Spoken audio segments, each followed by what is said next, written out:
today's video, we're going to be addressing the question, if you can make money out of property right here in South Africa, why do you do training and coaching?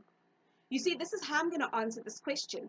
I'm going to unpack 9 proven ways of making money right here in South Africa from property. I'm then going to give you the 9 classic way that I call it, proudly South African move.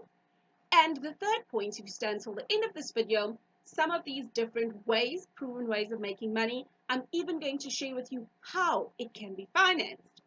And if you stay until the end of the video itself will explain to you why I do training and coaching, because all these different ways of making money in actual physical property trumps training and coaching.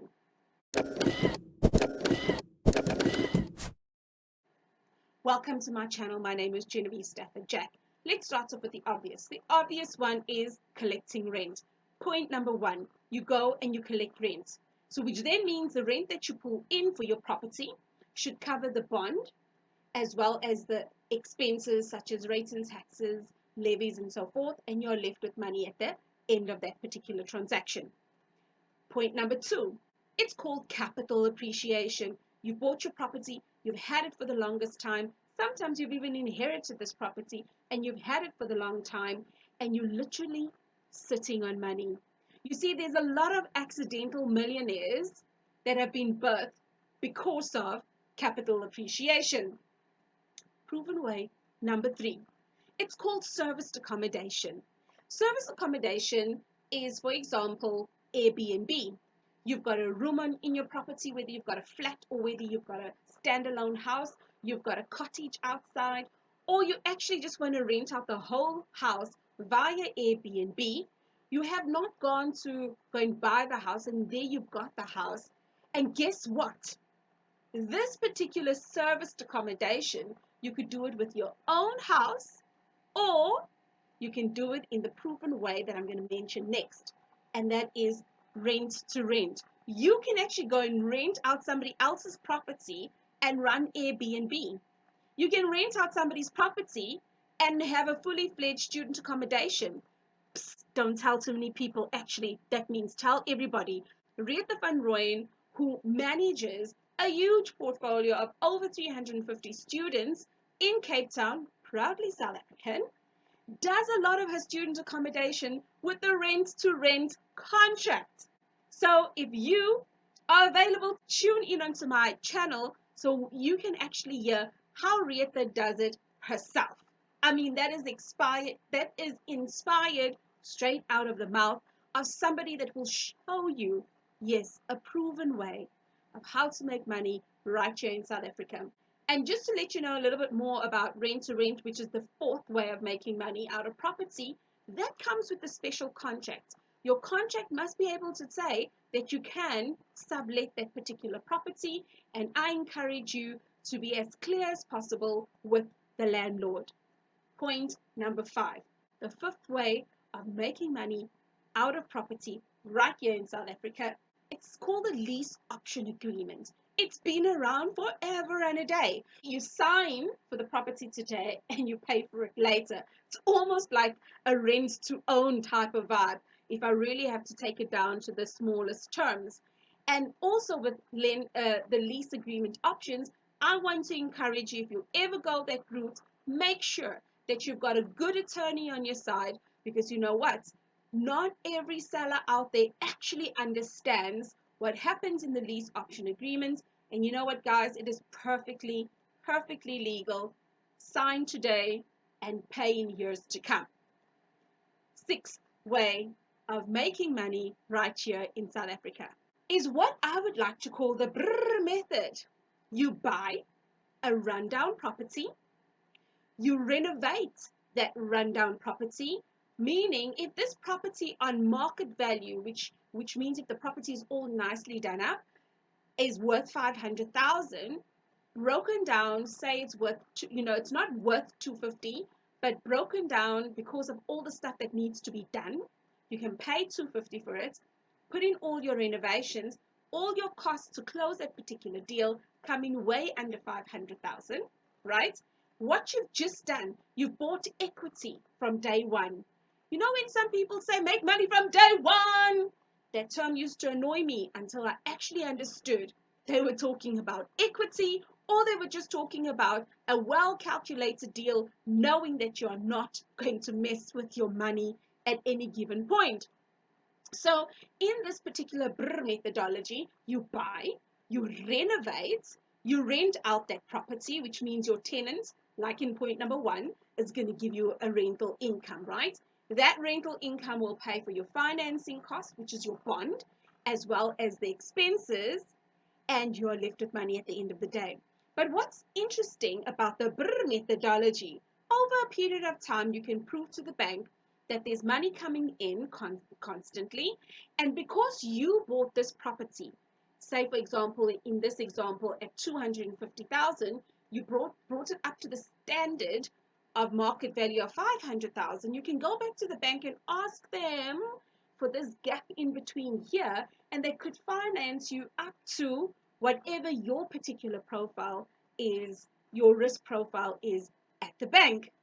Who would have thunk it? So let's just pause quickly on this one. Equity is a diamond, because equity and capital appreciation, in my opinion, right? You make money by paying off your bond over a period of time, and you can go back to the bank and ask for that money that you've paid back. But making sure the money that you are extracting from the bond, whatever income you are getting is still covering that. So don't get too excited on that one. I'm going to stick up a video pointing through to equity and how best to use equity. And I would then encourage you, use somebody like a bond originator so that you can actually go through the process with somebody holding your hand. Just saying. 7th way of making money out of property is a flip. Everybody knows a flip. But let me first break it down before we make assumptions. You buy your property, you make it pretty, and you resell it. So you buy that same broken down property, you make it attractive, and then you sell it on market value. Then the eighth one. The eighth one is something that I've been doing for a period of time. The eighth one is called deal sourcing, meaning you almost act as a real estate agent but for an investor. You know how if you are selling your property and you call in real estate agents and say, come and sell my property for me, an investor can ask somebody, because they don't have time, they'll ask somebody like myself, please can you find me a property, and you'll be able to have that conversation on what the property needs to look like and everything that's going to go into that deal. You put that proposal together and you sell it to an investor. You may not be partaking in the proceeds of that property. However, an investor will pay you for your time. And that baby is still making money out of property right here in South Africa. The last but certainly not final one is something called a back room. Proudly South African move, guys, where you are able to, if you've got property and you've got enough space at your property, you've gone through to the town planner, you've double checked everything with council that you can build on there, and you go about it the correct way, you can erect the different structures, almost make it like bachelor pads, right? And where I've seen a number of back room, especially within different townships, where 2 or 3 rooms are built attached to each other, and you have your own little ensuite and your space like young kitchen, and there you go, back room. And you know how many South Africans were literally nurtured with the money that comes from back room? So I really want you guys not to despise the day of small beginnings, but indeed that there was wisdom that was used when the concept of back room was put in. And right down here, I'd like you to go to Tough, because on this particular website, Tough, you'd be able to scroll right down and you will see Umastandi. And guys, if I pronounce it wrong, please don't shoot me, okay? Just teach me. You'd go through there and you'll actually find that they provide funding for investors or property investors, aspiring property investors within the townships. Come on now, I did promise you funding, right? And that is another funding tip. I want to say here's a better funding tip. You know, all these different strategies that we were talking about, Some of them where you are buying, you're actually physically buying a property or you're renting out a property. You can do it together with a partner, and you can make it a joint venture deal where you can find this property like somebody that's sourcing deals, which is called a sourcing agent, right? You can find the deal, but accept the two or three or a number of you would go in together to actually make it work in terms of finances and in terms of partnership.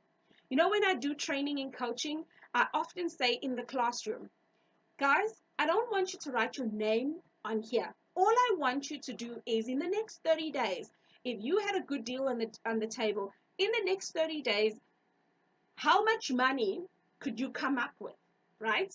That you are able to part with for a deal. And everybody writes the number on the paper. They put it in the cup. By the time it gets to me, I open all of that and I start reading out the figures. Somebody calculates it and boom. I then explain if you together had created a stokvel, a conglomerate of sorts, and made sure that from an attorney point of view, that a contract is put in place. Do you know that as a collective, you can go and buy a property cash? Because I've never had an example in the class where it's come up way too short to actually buy a deal. And so you want to know, why do I do training and coaching if you can really make money out of property? Well, I say I've got 9 different ways and then some to make money out of property. So why would I be putting all my time and energy only into training and coaching? And I started training and coaching only because I was badgered and someone said to me, Jen, I want to do what you do. So as an entrepreneur running a training and coaching business, ding, I sourced deals. So what do you think I did? I created a program around deal sourcing.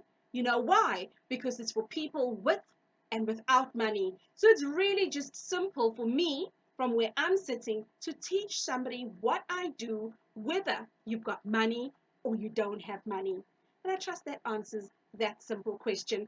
And for those of you that are like, yo, I see now what you're talking about, eh? There's a lot of money to be made right here in getting started in property. I've created a special list just for you. It's called Getting Started in Property. So click on the playlist and go through those videos, consume the information that you need to so that you can take the next educated move in the right direction so that you can make money out of one of these 9 proven ways and then some.